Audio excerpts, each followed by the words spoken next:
Okay, guys, it is Coronagate day 3. Hope you guys are doing okay out there. You guys haven't got cabin fever yet, and we are just going to, or I am just going to talk to you about some of the changes which are happening within the church and how we are responding. But before I do that, guys, let me just read to you from Acts chapter 2. It's a really familiar passage. It says, on the day of Pentecost, which is a Jewish festival, 50 days after the Passover, I think, all the believers were meeting together in one place. They were on some kind of lockdown too. I think they were on lockdown more so because Jesus told them to stay together until they were clothed with power from on high. But it says, suddenly there was a sound from heaven like the roaring of a mighty rushing wind, and it filled the house where they were sitting. Then what looked like flames or tongues of fire appeared and settled on each of them. And everyone present was filled with the Holy Spirit and began to speak in other languages or tongues as the Holy Spirit gave them the ability.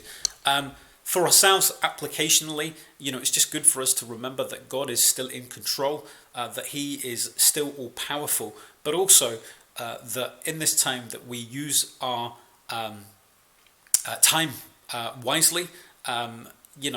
Let's not go crazy. Let's not get all filled with anxiety. Let's be praying. Let's be getting into our Bibles. Let's be kind of, educating our kids. I think schools closed on Friday. Let's be where we can in a hygienic way, helping our neighbours. We will get through this, guys. And let's not just go all crazy or nuts. Okay? Right. So let me tell you what's happening with the church. I thought I'd do it on this forum because I thought it might be helpful for other churches or other pastors. And rather than our closed Facebook group. So here's what's happening. We are changing the locks at church. Now, the only reason we're changing the locks at church, nothing crazy has happened within church. We don't have to lock it down and quarantine it. But we have so many people who are key holders. People have cut keys for other people, and there have been some people who've been meeting within church, even though we've said there are no meetings midweek or on Sundays until the restrictions are lifted. We're changing the locks. Hold on to your keys. We will change them back at some future point, but we're changing the locks just because what we want to be doing is to make sure that we are doing everything that we are supposed to be doing, just to safeguard those who are at risk. And we don't want to be spreading this illness further than it needs to be spread. Finances in the church. I've got Tim Morris, who is our treasurer. I've got him looking at a Make and Mend budget, so he's going to be looking at what that might look like for the next 3 months, 6 months and 12 months. Obviously, looking at how we can cut all non-essential spending within the church, so stuff like the printer, the broadband.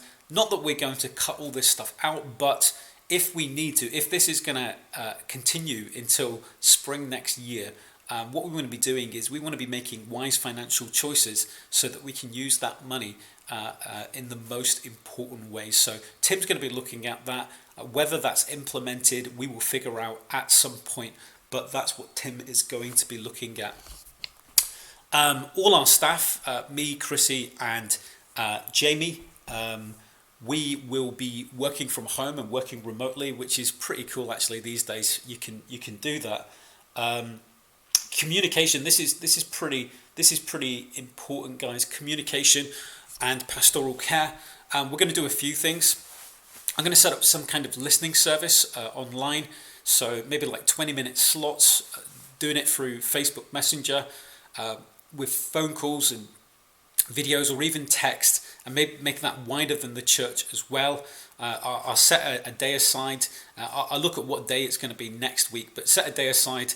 And I will do that, and just to check in on people and make sure they're okay, but also as an opportunity to talk to people outside of a church. People are pretty anxious, and I'm not a trained mental health professional or anything like that. I'm a pastor though. I've 11 years pastor, and I'm DBS checked, and it's just to give somebody the opportunity to chat to someone. I'm going to figure out how to do that in the safest possible way.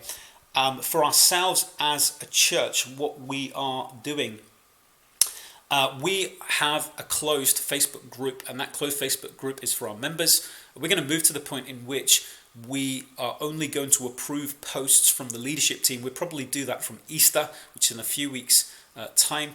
And we are going to instead create an open Facebook group for the people of Hope.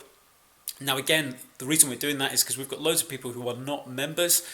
We didn't want to put them into the closed group because some of you guys have shared very sensitive prayer requests and you've shared testimonies and stuff like that. But we are starting an open group, and we're trying to encourage you all to move over to that. So stay in the closed one too, Hope 244, but what we want to do is cut down the sheer amount of posts so you guys know where to look for the most kind of relevant and important information.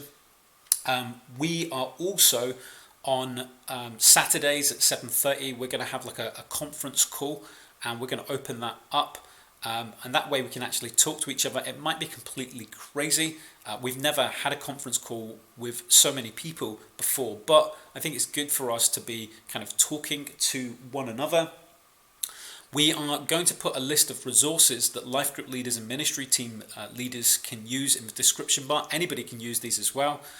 So you guys can be still organizing kind of prayer meetings and Bible studies. Everything will move online or on the telephone. We are also creating a spreadsheet so life group leaders and ministry team leaders can be looking out for their people. The leadership team will also do that, and we will just make a special note of people who are on their own and people that we know of who in the past have or in the recent past had issues with kind of mental health issues or addiction issues, or are over the age of 70 or have health issues, just so we can give some extra care for them at this time. I'm rattling through this, but it seems really long, so hopefully it doesn't take ages to upload, and hopefully you guys watch this to the end, but there you go. So Easter week, we want to do something big for Easter week, but it's all going to be online, and Jamie's going to be figuring out the strategy for what is happening on Easter week. When it comes to our kind of like worship style services, what we are doing is we're doing church o'clock, and we're calling it church o'clock because churches always seem to do their evening stuff at 7:30. So at church o'clock Monday to Friday, there's going to be live kind of interactive Bible studies on Facebook, Instagram and YouTube. We're going to get our guys kind of hitting up Instagram and YouTube as well, but Facebook is our most popular social media platform at the moment, and the one we've been the most active on, but we are looking at Instagram and YouTube too. Jamie Haxby.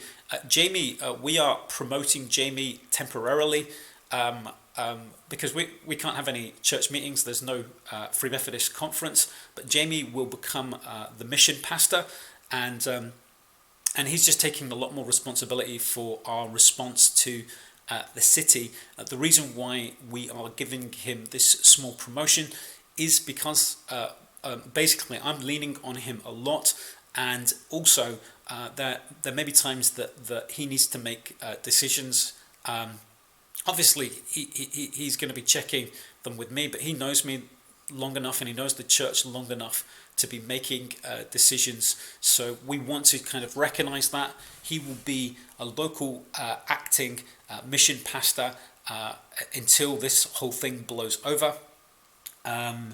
He's doing a great job, by the way. That group, I think, you know, they're looking at how we might respond in the city, and I think it was about 1,000 volunteers last time, or near 1,000. So be sharing that number and seeing where you can help. And Jamie will be doing regular updates to that group as well. And Josh is going to be looking at our discipleship kind of strategy going forward, about days of prayer, days of fasting. Again, we're going to have to do all this stuff online, looking at kind of how we might grow. Our tagline for this year is "Let my people grow," focusing particularly upon spiritual growth rather than church attendance, which is a little bit crazy considering the circumstance and the situation. Our growth has been really good attendance-wise, but obviously we are not in our building, so we have to think more creatively about what that looks like.